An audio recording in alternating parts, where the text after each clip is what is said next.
Hi, thanks for joining me. Today I've got a two-part real analysis problem. Real analysis is a topic you can study at university, and it was probably my favorite maths topic to study at uni, but it's definitely not everyone's favorite. But anyway, this is the problem we have for today. We have f, a function from the closed interval a, b to the reals, which is continuous, and it's also differentiable on the open interval a, b. Suppose that f has infinitely many zeros, but there is no x in AB with f of x equals f prime of x equals 0. So there's no point where it's both a root and kind of a repeated root. The derivative is 0. We want to prove that f of a times f of b is 0. And in the second part, we want to give an example of such a function on the closed interval 0, 1. Okay, so if you want to have a go at this problem, pause the video now and give it a go for yourself. And I'm going to dive straight into a solution.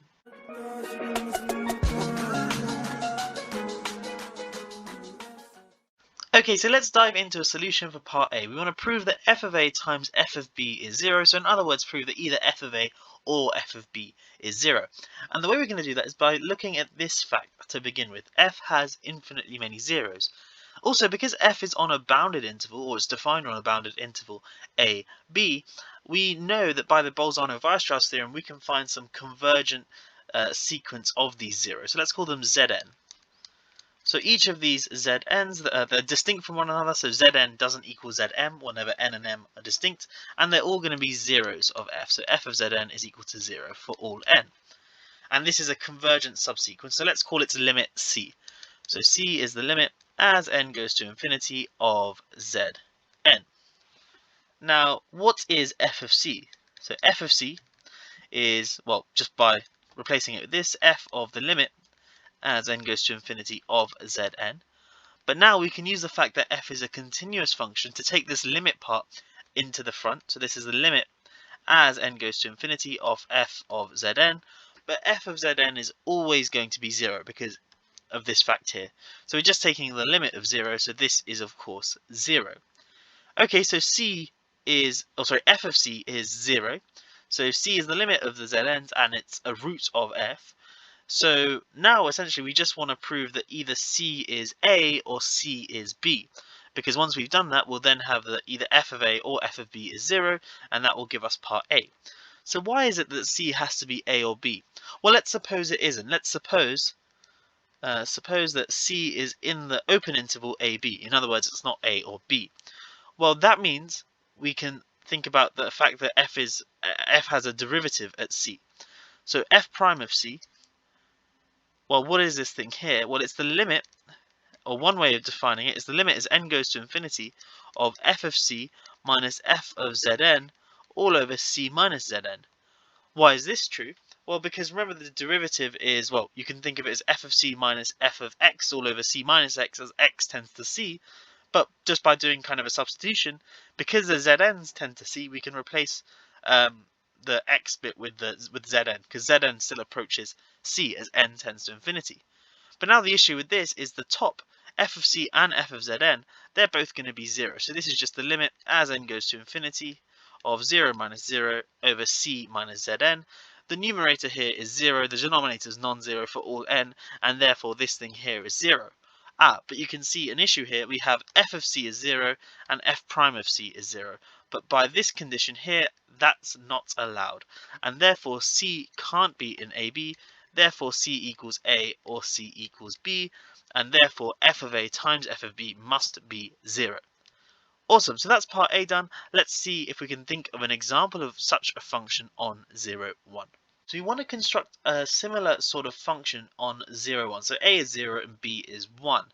And now this thing here definitely strikes out to me. We need a function that has infinitely many zeros.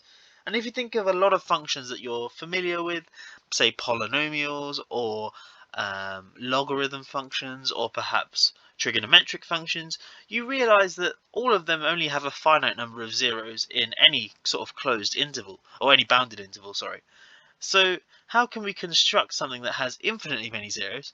And then perhaps if you've seen things like the topologist sine curve or things like that, you start to think of, well, what if I look at sine of 1 over x? Because sine of 1 over x, if you look as x approaches 0, this thing here is going to, well, tend to infinity as x tends to 0.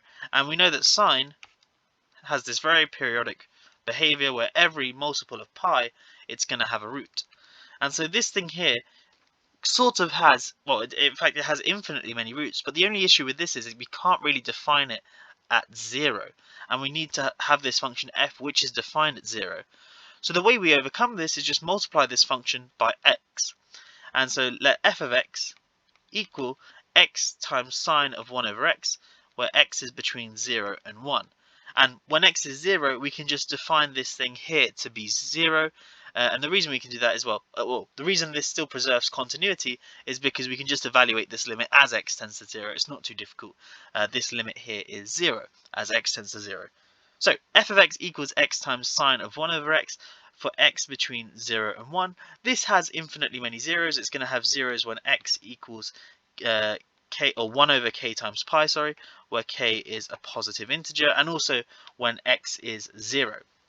Okay, and we still need to check a couple of other things. So it's definitely continuous, and it's also differentiable on the open interval 0, 1. You can work out what its derivative is. The last thing we need to check is this fact here. Is it the case that there's no such x such that f of x equals f prime of x equals 0?